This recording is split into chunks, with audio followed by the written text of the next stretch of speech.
नमस्कार, स्वागत है आपका हमारे इस YouTube चैनल पर। मैं मुनमुन श्रीवास्तव आपका हार्दिक अभिनंदन करता हूं। दिल्ली विश्वविद्यालय में परीक्षाएं बस शुरू ही होने वाली हैं और आपके बहुत से सवाल आए कि सर परीक्षा किस तरह से होती है, आंसर शीट कितने पेज की मिलती है और किस तरीके से उसे भरना चाहिए, क्या क्या इन्फॉर्मेशन ज़रूरी होती है। तो हमने कहा कि इस पर जो है बात सीधा जो है वो एग्ज़ाम ब्रांच के OSD प्रोफेसर अजय अरोड़ा से किया जाए और वो बताएं बच्चों को कि किस तरीके से जो है वो एग्ज़ाम सेंटर पे अपना जो है वो आंसर शीट भरें और अपना क्वेश्चंस के आंसर देना शुरू करें। स्वागत है प्रोफेसर अरोड़ा हमारे चैनल पर। धन्यवाद मुनमुन जी।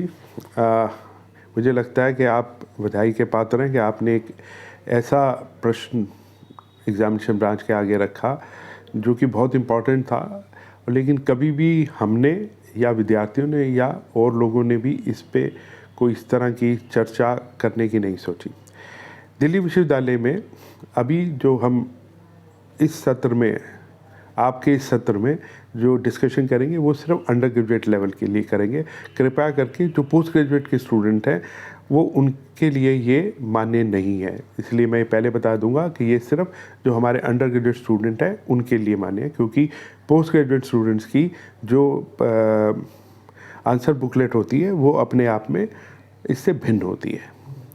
अभी मैं आपको एक आंसर शीट दिखाऊंगा और अब मैं आंसर शीट के पीछे हो जाऊंगा और उसको मैं आपको बताऊंगा कि आपको जब आंसर शीट मिलेगी, सबसे पहले जब आप किसी भी एग्ज़ामिनेशन देने में जाते हैं, आपको अपने जो इलेक्ट्रॉनिक डिवाइस, जो आपकी किताबें कापियाँ जो आप पढ़ने के लिए अपने साथ ले गए थे, कृपया करके उसको परीक्षा केंद्र के या परीक्षा रूम के बाहर रख दीजिए। आपके पोजीशन में नहीं होने चाहिए। आप जब भी किसी सेंटर में जाएंगे, एग्जामिनेशन सेंटर में जाएंगे, वहाँ पे एक सिटिंग प्लान पहले लगा होगा। उस सिटिंग प्लान में आपके रोल नंबर की कौन सी रूम में आप वहाँ बैठना है, वहाँ रूम नंबर लिखा होगा और रूम नंबर में जब आप जाएंगे तो किस डेस्क पे आपको बैठना है वो वहाँ पे अंकित होगा।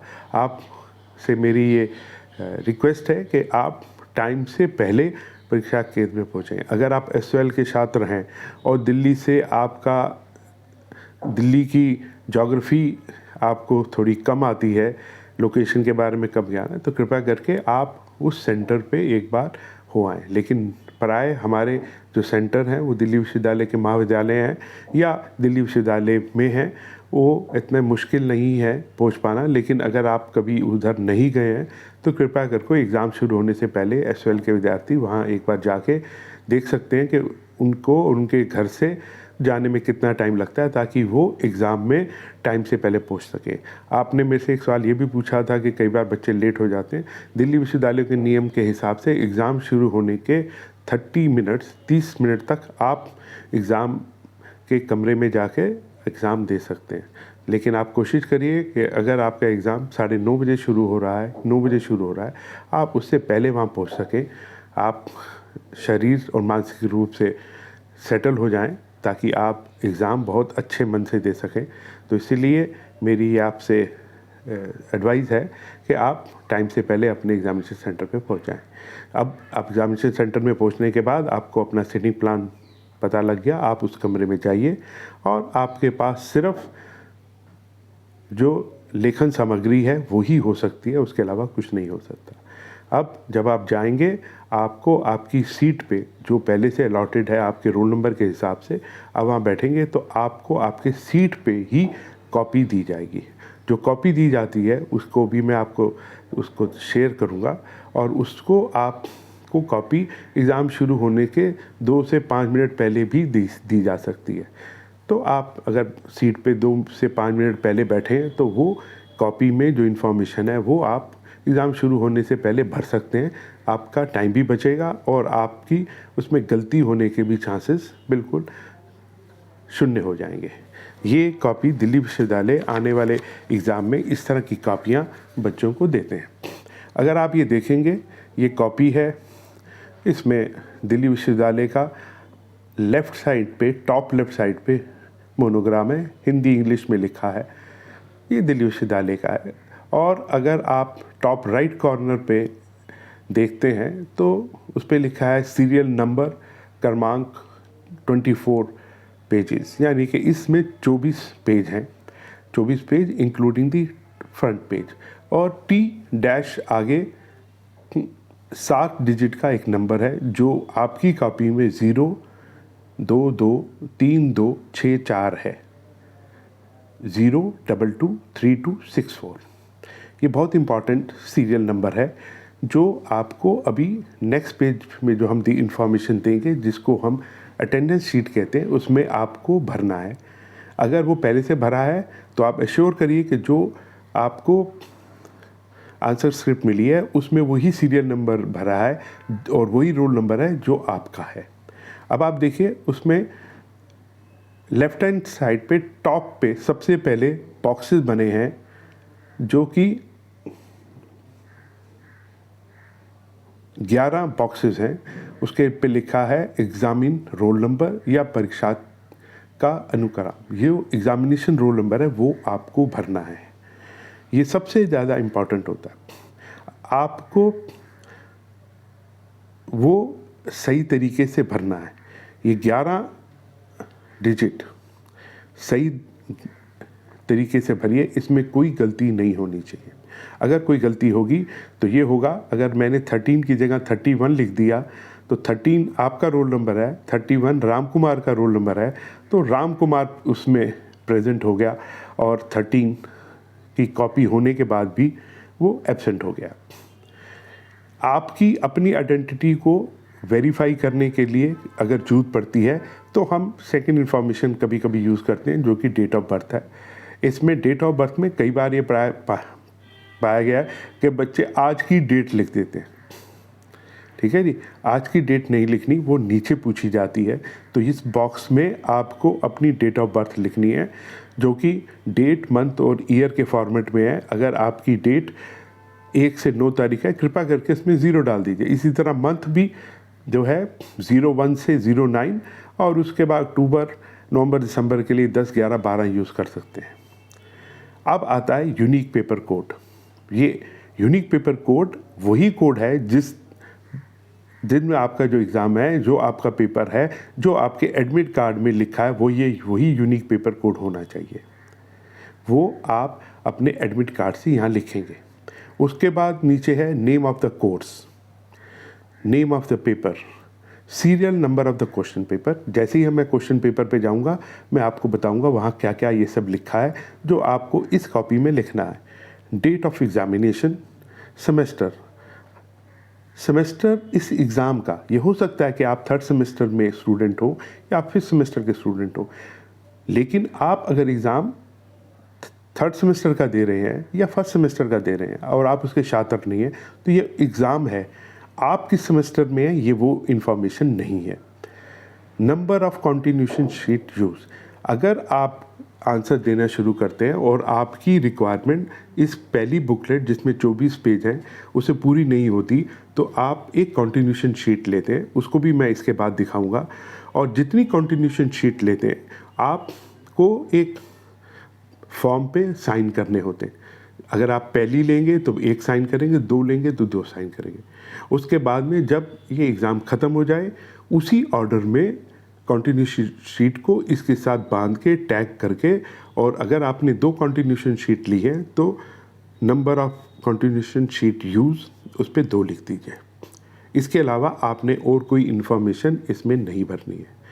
तो इम्पॉर्टेंट क्या है कि ये जो मेरा सीरियल नंबर है जो कि राइट कॉर्नर पे है, जो कि इस वक्त आपको 0223264 दिख रहा है, और पहला लेफ़्ट साइड पे जो कॉर्नर है यानी कि एग्जामिनेशन रोल नंबर, उसके अलावा यूनिक पेपर कोड, ये सारी इन्फॉर्मेशन ठीक तरीके से भरनी है। और इसके नीचे एक और इन्फॉर्मेशन है जो कि serial number of question paper. ये सारी इन्फॉर्मेशन, अगर आप serial number of question paper तो शायद आप ना भर सके 9 बजे से पहले, क्योंकि अगर आपका एग्ज़ाम 9 बजे शुरू हो रहा है तो आपको 9 बजे क्वेश्चन पेपर दिया जाता है, लेकिन ये कॉपी आपको 2 से 5 मिनट पहले भी मिल जाएगी। तो ये इन्फॉर्मेशन आप एग्ज़ाम शुरू होने से पहले भर सकते हैं। सिर्फ serial number of question paper वो आपको 9 बजे आपको क्वेश्चन पेपर जब मिलता है उसमें लिखा हुआ होता है, जो हर दिन हर क्वेश्चन पेपर का अलग होता है। अब मैं इस इन्फॉर्मेशन देने के बाद में दूसरा काम जब आपसे कराया जाएगा, आपने इन्फॉर्मेशन भर दी, ये जो इन्फॉर्मेशन भरी, ये सारी इन्फॉर्मेशन आपके पास अवेलेबल है आपके एडमिट कार्ड में। और पहले भी मैं बता चुका हूँ कि एडमिट कार्ड में अगर कोई चीज़ गलत है तो एग्ज़ाम शुरू करने से पहले अपने कॉलेज से उसको ठीक करवा लीजिए। वो इन्फॉर्मेशन आपके नाम में त्रुटि हो सकती है, आपके माता पिता के नाम में त्रुटि हो सकती है, आपके पेपर के यूपीसी में त्रुटि हो सकती है, टाइटल में त्रुटि हो सकती है। उनको कृपया करके ठीक करा लीजिए। अब हम आते हैं इसके बाद एग्ज़ाम शुरू होने से पहले या एग्ज़ाम शुरू होते के बीच में भी आपकी अटेंडेंस साइन करवाई जाती है। ये दिल्ली विश्वविद्यालय ये इस तरह के फॉर्मेट से आपको साइन कराता है। आपको अगर आप देखें तो लेफ्ट हैंड साइड के जो कॉलम है उसमें रोल नंबर लिखा हुआ है। सेकंड कॉलम में लिखा है serial number of answer script. तो रोल नंबर तो आपका है जो आपके एडमिट कार्ड में है, जो 11 डिजिट का है। कृपया करके उसको पूरा 11 डिजिट सही तरीके से लिखिए। और serial number of answer script जो अभी मैंने आपको कॉपी दिखाई, जिसमें हमने कहा था 0223264 0223264, ये यहाँ पे लिखना है और उसके बाद इसमें सिग्नेचर करने हैं। तो कई बार हम रोल नंबर में या इस सीरियल नंबर में त्रुटि कर लेते हैं और कई बार इस वजह से आपकी कॉपी मिसप्लेस हो जाती है और जो बाद में हमें ढूंढने में मुश्किल होती है। अगर ये इन्फॉर्मेशन करेक्ट होगी तो इस तरह की प्रॉब्लम आपको पढ़ाई नहीं होगी। अब आते हैं कि आपने ये इन्फॉर्मेशन भर ली, उसके बाद में जिसकी टॉप इन्फॉर्मेशन और एंड इन्फॉर्मेशन है, जो आपके कक्ष में इन्विजिलेटर होते हैं, वो उनका काम है, वो उसको पूरा करते हैं। जो बच्चे एब्सेंट होते हैं उनके आगे एब्सेंट लिख के और उसको गोल चक्कर में अलग से प्रदर्शित करते हैं कि ये बच्चा उस दिन एब्सेंट था। अब हम आते हैं कि मैंने ये कॉपी पूरी कर ली और मुझे अब इससे आगे चलना है। लेकिन इससे आगे चलने से पहले अभी तो 24 मिनट भरने हैं, तो कॉन्टिन्यूशन बाद में लेंगे। अब हम आते हैं तीसरा कदम। ये अटेंडेंस शीट आपकी 9 बजे भी साइन हो सकती है, कभी 9:15, 9:30, क्योंकि कितने बच्चे हैं। तो ये प्रोसेस हमारे नॉर्मली पहले 30 मिनट में पूरा हो जाता है और 30 मिनट ही नॉर्मली हम अलाउ करते हैं किसी बच्चे को लेट आने के लिए। तो अटेंडेंस का प्रोसेस प्राय आधे घंटे में पूरा हो जाता है। मान लीजिए आप किसी दिन थोड़ा लेट पहुँचे और हो सकता है कि जिस सीट पे आप बाद में बैठे 9:05, 10 मिनट या 15 मिनट में, उस तब तक आपकी अटेंडेंस शीट शायद उससे आगे जा चुकी है। तो कृपया करके ये एश्योर करिएगा कि आप अपनी अटेंडेंस शीट पे साइन कर दिया, क्योंकि जिस वक्त अटेंडेंस ली गई थी उस वक्त आप शायद एब्सेंट थे और अगर इन्विजिलेटर ने उसको एब्सेंट लिख दिया, कटिंग हुई नहीं हुई, ये रह गया, तो ये आपका रिस्पॉन्सिबिलिटी है कि आपको अटेंडेंस शीट पे साइन करना है। लेट वालों को ये स्पेशली देखना है। कभी कभी हम लेट आते हैं और जल्दी जल्दी में रोल नंबर लिखते हैं या answer serial number of answer script लिखते हैं, उसमें गलती हो जाती है। इसलिए मैंने कहा कि अगर आप टाइम से पहले पहुंचेंगे तो इस गलती होने की संभावना प्राय नील हो जाती है। अब आपको इस तरह का क्वेश्चन पेपर मिलेगा। अगर आप देखिए इस क्वेश्चन पेपर में, ये हो सकता है कि आपके विषय का है या नहीं है, इसमें बहुत सारी इन्फॉर्मेशन है जो आपको वो बताती है कि आप किस पेपर में अपीयर हो रहे हैं। इसमें यूपीसी लिखा हुआ है, यूनिक पेपर कोड। ये वही है जो आपके एडमिट कार्ड में है, वही आपने एडमिट कार्ड से पढ़ के अपनी आंसर स्क्रिप्ट में लिखा था। यानी कि आंसर स्क्रिप्ट में ये वही पेपर जो आपको देना था और आपको वही क्वेश्चन पेपर मिला है। अगर आपको क्वेश्चन पेपर मिला, उसका यूपीसी और उसका टाइटल आपके एडमिट कार्ड से नहीं मिलता, तो कृपया करके इन्विजिलेटर को बोलिए कि इसमें प्रॉब्लम है। अगर वो प्रॉब्लम वो पहले बता देंगे तो हो सकता है आपको गलत पेपर मिल गया, उसको बदल दिया जाएगा। आपने लगा कि ये पेपर शायद मुश्किल है, उसको देखा ही नहीं, ये मुश्किल नहीं है, ये शायद आपका पेपर ही नहीं है। तो कृपया करके जब भी आपको क्वेश्चन पेपर मिले, आप उसका UPC, title of the paper और सेमेस्टर या और इन्फॉर्मेशन आपके एडमिट कार्ड और आपने जो पढ़ा है उससे मैच कर रही है नहीं कर रही है। कभी कभी ये भी पाया गया कि कुछ क्वेश्चन पेपर में टाइपिंग एरर हो जाती है। अगर आपको कोई चीज़ नहीं समझ आ रही है, आप अपने इन्विजिलेटर को बोल सकते हैं और वो परीक्षा विभाग से पूछ के अगर कोई उसमें करेक्शन है तो वो आपको बता देगा। अब हम आते हैं, इसमें एक डिजिट लिखा हुआ है सीरियल नंबर ऑफ पेपर, जो कि इस पर्टिकुलर क्वेश्चन पेपर का है 1813। जैसे मैंने बताया था, आंसर स्क्रिप्ट में आपको ये कॉलम भरना था। ठीक है जी, serial number of question paper, जो भी क्वेश्चन पेपर दिखाया वो अगर आप दोनों को देखेंगे 1813 है, तो आप serial number of question paper 1813, क्योंकि कुछ पेपर टाइटल जो है जैसे बीए प्रोग्राम के पेपर प्राय 2 बार होते हैं, तो आपने वो कब दिया है, पेपर का यूपीसी भी सेम होगा, टाइटल भी सेम होगा, लेकिन किस दिन कौन सा पेपर हुआ वो सीरियल नंबर में बदल जाता है। तो इसलिए सीरियल नंबर ये बहुत इंपॉर्टेंट फैक्टर होता है कि आपने कौन सा एग्ज़ाम कौन से दिन दिया है, वो उस क्वेश्चन पेपर को दर्शाता है।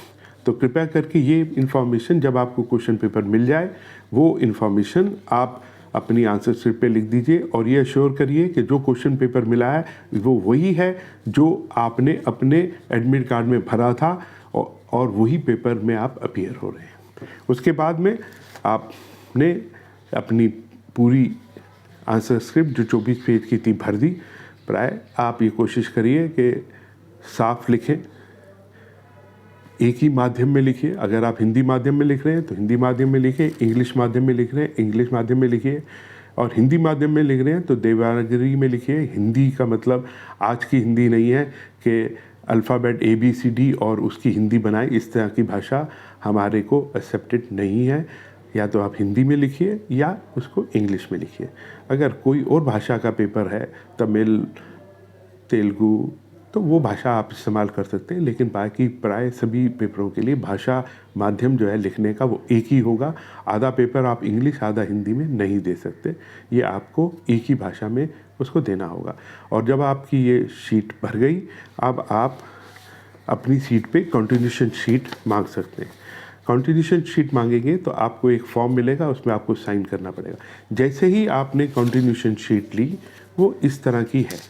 अगर आप ये देखेंगे, इसमें कोई सीरियल नंबर नहीं है, ये 8 पेज की कॉपी है, उसमें आपका रोल नंबर है, वो रोल नंबर को ठीक लिखिए। यूनिक पेपर कोड ठीक लिखिए, ठीक है। Date of examination, serial number of question paper, जो अभी हमने आपको एक सैंपल के रूप में क्वेश्चन पेपर दिखाया वो 1813 था। और सबसे इम्पॉर्टेंट, हम 3-4 शीटें ले लेते हैं, बाद में हमें पता ही नहीं लगता कि पहली कौन सी है दूसरी कौन सी है। इस वजह से आपकी क्वेश्चन की कंटिन्यूटी में ब्रेक हो जाता है, आगे वाला हिस्सा पहले दिखता है दिल्ली। तो जैसे ही आप पहली शीट लीजिए तो कंटिन्यूशन बुक नंबर जो कि लास्ट रो है उसमें 1 लिख दीजिए।